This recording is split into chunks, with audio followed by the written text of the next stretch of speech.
السلام عليكم ورحمة الله وبركاته. أهلا وسهلا متابعين الكرام، متابعي قناة أبراج اليوم للتوقعات اليومية. اليوم هنعمل برج الميزان بتاريخ 15/12/2025، وهنشوف طاقتك غدا وتوقعاتك على جميع الأصعدة، على الصعيد العام والعملي والمالي والعاطفي والصحي والدراسي.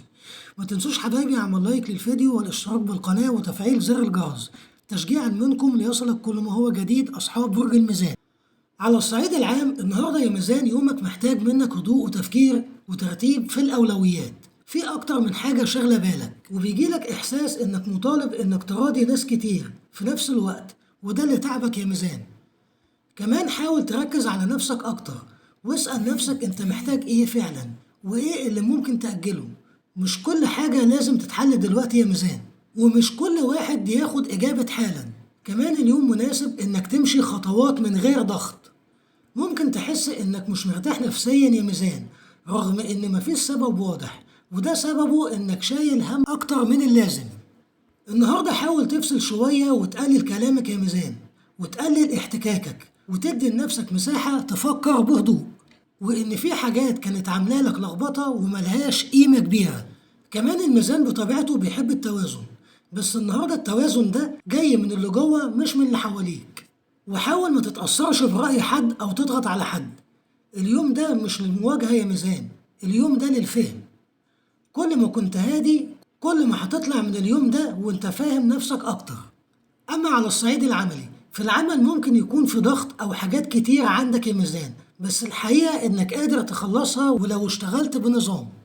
كمان بلاش تفتح كذا حاجة في نفس الوقت يا ميزان، وخلص شغلك كله وخليك عملي. النهاردة مش محتاج تشرح نفسك ولا تثبت حاجة، شغلك لوحده كفاية.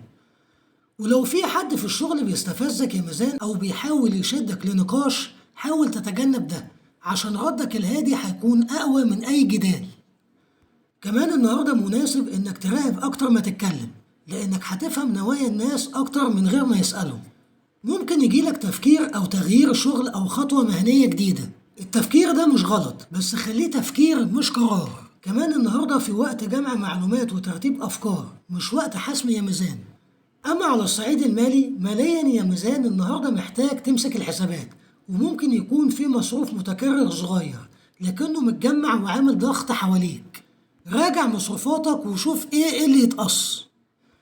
كمان النظام البسيط النهاردة هيحميك من القلق كبير بعدين. لو عليك التزام مالي بلاش تهول الموضوع، لما تقسمه وتتعامل معاه خطوة خطوة هتلاقي أهون بكتير.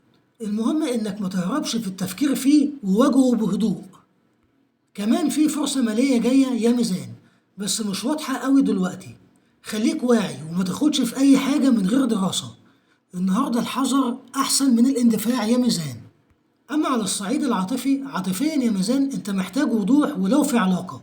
حاول تتكلم بصراحة ومن غير لف ولا دوران، علشان الكتمان النهاردة ممكن يعمل مسافة بينك وبين اللي بتحبه، وكمان الكلام الهادي هيقربكم.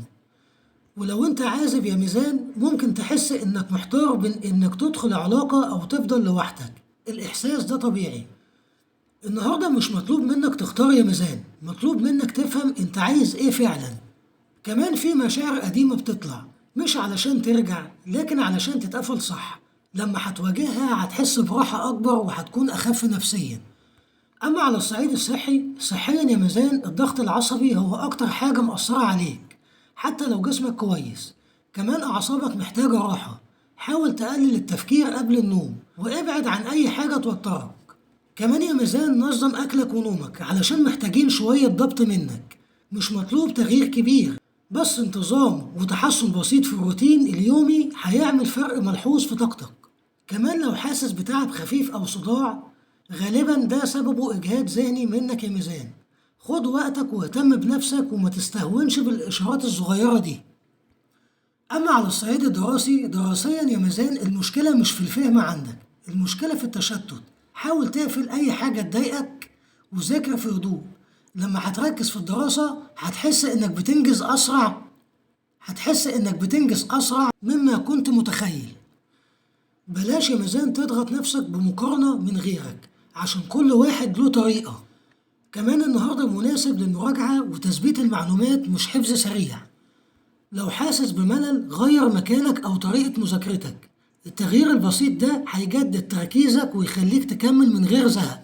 ودي كانت قراءتك يا ميزان، انتظروني مع فيديو آخر وتوقعات جديدة، والسلام عليكم ورحمة الله وبركاته.